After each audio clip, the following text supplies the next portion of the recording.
never made it, but I know what it takes. I'm motivated by a mix of emotion. Got my statement, and I'm reading it slow so I can understand it fully. Appreciate my standing, go out of this world and right on time. Oh, never in my life have I seen the sky light up like this. I'm far away from Earth and I wanna know if you exist. Mission control, do you read me? Send me my coordinates lately. Mission control, am I drifting? Tie me to someone who will love me, yeah, wait. I think Welcome everyone. Welcome everyone to another Ref Brandon and the Todd family YouTube video.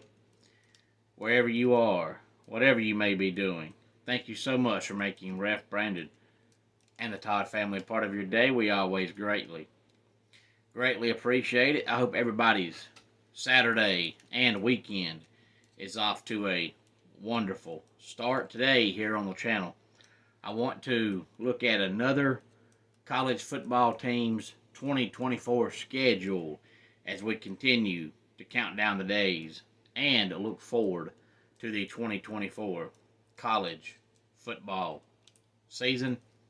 Today I want to talk about the Georgia Bulldogs. And I've already said on more than one occasion that I think, barring some kind of catastrophic injury, that the two best teams this year in college football are Georgia and Ohio State. Ohio State and Georgia, you can put it in either order you want to. It really doesn't matter. They're the two best teams in the country. But also, if you follow the channel, then you know that it's very rare for me to pick a team to go undefeated, because if you're a long-time college football follower, you know that it's very rare that a college football team goes undefeated. It doesn't matter how easy their schedule is. It doesn't matter how great their offense is, how great their defense is, how great their talent is. It's hard to go undefeated. And a lot of times teams go undefeated in the regular season and then go to a bowl game and they'll lose their bowl game, which makes your regular season to some people not mean as much, but it's still hard to go undefeated nonetheless. So let's take a look at Georgia's 2024 football schedule and find out what I think about their schedule. Of course, they open up with Clemson on August the 31st, and then they play the Golden Eagles of Tennessee Tech on September the 7th. And Georgia should go into that game and not play their starters at all. Just start the game with your JV team. Start the game with your sixth-string quarterback, and you'll still beat Tennessee Tech by 6 touchdowns. Game number 3 is Kentucky against Georgia on September the 14th. And then Georgia is off in week number 4. Then they come back week number 5 and they play Alabama on September the 28th. Open up the month of October with Auburn on October the 5th. Then they play the other Bulldogs in the SEC, Mississippi State, on October the 12th. Texas on October the 19th. Then they are off the final weekend in October, which will be the Saturday of October the 26th. Then they come back in November on the 2nd, and of course they play the Florida Gators. Maybe that game has been played in early November before, but it seems to me like that game is always late October. I guess this year with Halloween being in the middle of the week, it's either play it the Saturday before or the Saturday after. They chose the Saturday after, but it's just strange seeing Georgia and Florida on November the 2nd. Then they'll play Ole Miss on November the 9th. Tennessee on the 16th. UMass on the 23rd. And then, of course, Georgia Tech on the 30th. And we know that Georgia's still going to have Carson Ninehead Beck at quarterback. And Carson Beck seems like he's calm, cool, and collective, which can be good and bad. It's good to not show the pressure. It's good to not let mistakes get to you. It's good to not get nervous. But it can also be bad because he also looks like he doesn't have a killer instinct. And it's kind of hard to see that when your attitude and your personality is even keel all the time. So being calm, cool, and collective can be good, and it can also be bad. But Carson Beck, to me, is a great quarterback, but I just want to, for Georgia fans' sake, see him get more consistent in the vertical passing game. I don't think he completed one pass that was more than 30 yards downfield last year. If he did, either I've forgotten or was against some rinky-dink team. It doesn't matter.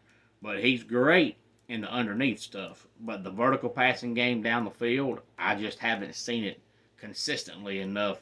Not that it's going to matter because Georgia is so much better than their competition. It's not like they're going to need to throw the ball downfield 25 times in a game. But it's still something that is nice to know your quarterback can do it if you have to do it. Of course, they've got Trevor Etienne at running back now, and he did what every other player at Georgia does. He got arrested. I don't think Georgia's had a player in the last 20 years that hadn't been arrested.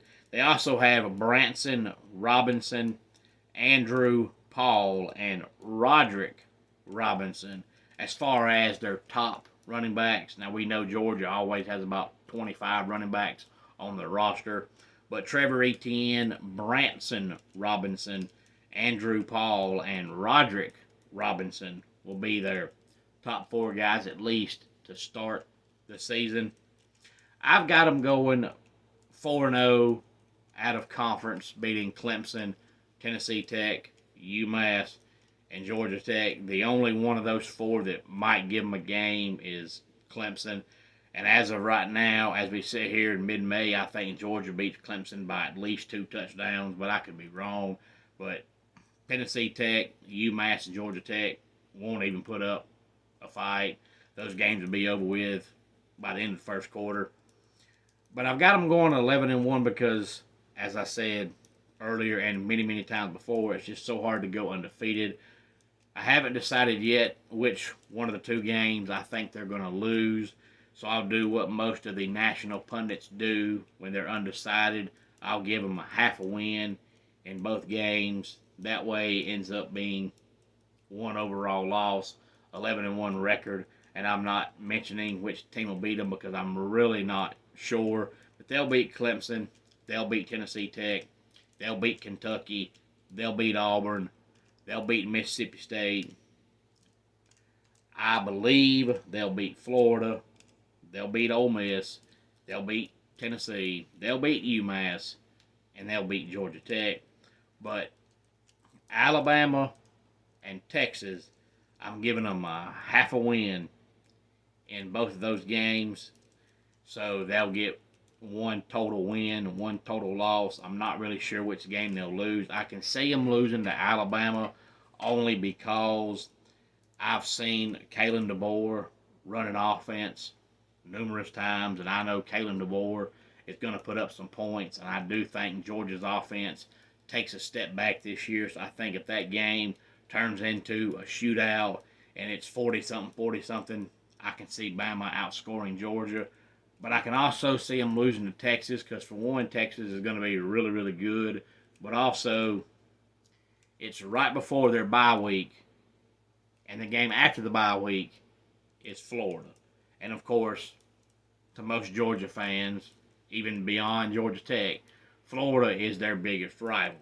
So you could be looking past Texas to get to the bye week to have 2 weeks to get ready for Florida. So I can see them losing to Alabama or Texas. So I'll give them a half a win in both those games and half a loss in both those games with an overall record of 4-0 out of conference, 7-1 in the SEC, 11-1 overall. Any thoughts on that? Please feel free to let me know. Let's go ahead and get our dad joke of the day in here. Went to the shops and bought some fly spray. Sprayed it all over me. I still can't fly. And that does it for today's Ref Brandon and the Todd Family YouTube video. Until next time, it's Ref Brandon saying, just like in pro wrestling, life can be over by the count of 3. Tell your friends and family how much you love them. Bye.